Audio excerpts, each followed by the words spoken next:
We talked about in the previous video how to figure out the drilling angles for this type of assembly. So just to review, front legs straight up and down, no raker splay, this rung, this rung, this rung, all the same length. Side legs from the seat down, straight up and down.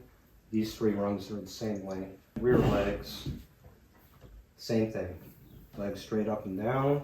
These rungs are the same length. This is closer, this is a little larger chair, closer to a box chair. On the box chairs, he's eliminated one front rung and one rear rung. But the assembly is the same. Rungs are the same length. Rungs are the same length. So legs are straight up and down from the seat. In terms of concept, these are the same chairs from the seat down. This is a version of a Jenny Alexander chair that my son built. So there are a couple of ways to figure out the drilling angles. We know that for drilling these rungs, they're just straight up and down. There's no, angle is 90 degrees, so we don't really have to figure that out. What we do need to figure out are the trapezoid created by these four legs.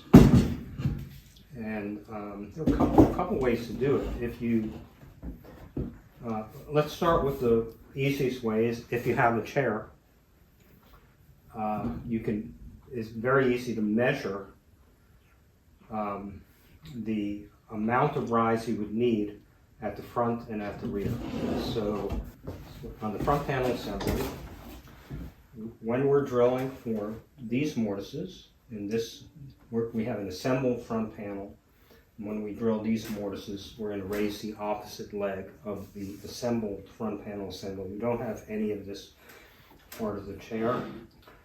So we set a square up against the front leg, and we're going to take a wedge, doesn't matter what the angle of the wedge is, and we're going to slide it under the opposite front leg until the rear leg touches the square as well, which means they're they're vertical. So it should be right about there. Mm-hmm. That's the height. That's the height of the riser block.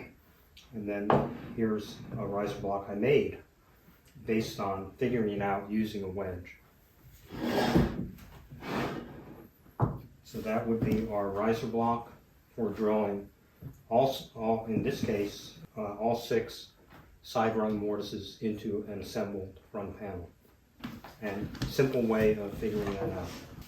Okay, so on the rear legs, we need to take the wedge and come in from this end, so you can slide that in, and slide it in until, go to those 2 wide lines. Nope, not those. No, yeah. The other 2 so, so now the rear, the two side, the front leg and the rear leg should be touching the square, which means they're vertical, and that means the half of the drill bit is, and drill press table is the bench, that will drill rungs into this assembly when held at this angle. So again, you have an assembled rear panel. And then you measure that height above the bench, and I did that. Take out the wedge and replace it with the riser block. That's our drill. Those are our 2 drilling jigs. I don't even know what the height of these is. It doesn't matter. Because you've got a jig. I've got it. I mean, I've got it, and I've measured it off the chair. If you like this shape, but maybe you want a chair that's a little wider, as long as you increase these rungs by the same amount, none of the geometry changes, right? Yes, it does. So it does, because you've increased the run. You're changing the run. So you have to account for that when you, yes, if you're going to do something like that. Yeah, right? But you can figure that out pretty easy. So you can draw the whatever the rise and run is for this length, and just extend that run, the angle out, and then measure at any point. Okay. Measure the rise at any point. And so you don't need to draw the whole trapezoid. You just need that one angle, right? The rise and run. And then, like you said, you just extend the line out almost infinitely. Yeah. Okay. So really simple. If you have a chair you can measure off the chair like this. Another way of measuring off the chair would be to either measure the inside dimension of the legs, or the outside to outside, all front, side, and rear. Mm-hmm. Let's say you measure outside to outside would be probably easiest measurement to take. Outside, if you can measure that.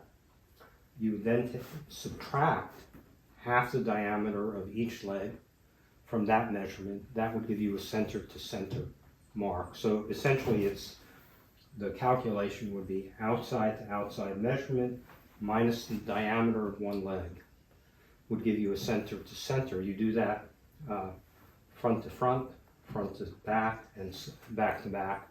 And from that you can get the dimensions of your trapezoid, which you can then draw.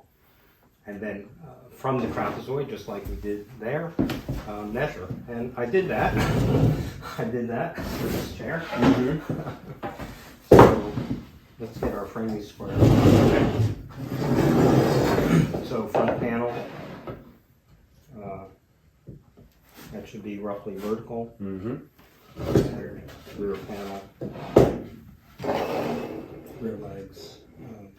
Have to come in like that. Because this is not a rounded shape, you have to come in right at the edge. Right. So I'm not sure how I calculated this, but basically like that. Yeah. And then there's a third way. If you don't have this, also we have a chair to measure. Another way is if you can find out, if you only have a picture, if you can find out the rung lengths on the front, rung lengths on the side, rung lengths on the back, diameter of the leg, and the depth of the mortise, the full rung lengths. Mm-hmm. If you know the full rung lengths and the diameter of the legs, there's a easy calculation. Essentially, you take the rung lengths and subtract any bit of the rung that runs past center. So you have to know that's why you need the mortise depth. Again, you're trying to figure out the center of center Find the dimension. center of the leg. Yeah. So really, you can figure it out from a collection of parts. Yes. You can figure it out from a finished chair. Yes. Or you can just figure it out on paper if Yes. if you're coming from your mind. Yes. You know? Oh, okay. Yeah, all three. All right. So it's really easy then to, if you want to duplicate this chair, it's fairly easy, except for this part. We're not talking about that. That's a different story. Yeah. And there actually is one angle that we know about in the chairs, which is the angle of rotation Right. of the rear leg. That is an angle in degrees, not rise and run. But that doesn't have much to do with this discussion of just drawing angles between the legs. Yeah, that's a whole different thing. Yeah. Compared to what we're talking about today. So that's how to apply this principle to an existing chair. Great. And take measurements. So what are we going to cover in the next video? Next video, we're going to take an assembly that has no rake or splay in the front legs, but it has rake and splay in the rear legs. And that assembly is actually the identical frame to a Boggs armchair. Okay. So we'll figure that out. Great.